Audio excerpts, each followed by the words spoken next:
চলন্ত সরকারি বাসে এক যাত্রীর ব্যাগ থেকে টাকা চুরির চেষ্টা করতে গিয়ে হাতে নাতে ধরা পড়ল এক মহিলা। মঙ্গলবার দুপুরে গঙ্গারামপুর চৌপথি এলাকায় ঘটনাকে কেন্দ্র করে ব্যাপক চাঞ্চল্যের সৃষ্টি হয়। পরে অভিযুক্ত মহিলাকে জনতার হাত থেকে উদ্ধার করে পুলিশের হাতে তুলে দেওয়া হয়।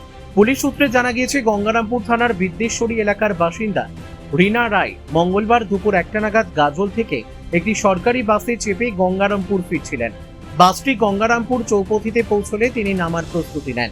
অভিযোগ, সেই সময় এক মহিলা তার ব্যাগ থেকে টাকার থলি বের করার চেষ্টা করেন। বিষয়টি বাসের কন্ডাক্টরের নজরে আসতেই তিনি অন্য যাত্রীদের সতর্ক করেন। এরপর অভিযুক্ত মহিলাকে বাস থেকে নামিয়ে আনা হয়। তার কাছ থেকে রীনা রায়ের প্রায় 5,000 টাকা উদ্ধার হয়েছে বলে অভিযোগ।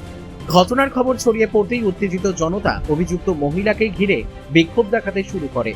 পরিস্থিতি সামাল দিতে গঙ্গারামপুর ট্রাফিক পুলিশ দ্রুত ঘটনাস্থলে পৌঁছে মহিলাকে জনতার হাত থেকে উদ্ধার করে গঙ্গারামপুর থানার পুলিশের হাতে তুলে দেয়। পুলিশ ঘটনার তদন্ত শুরু করেছে।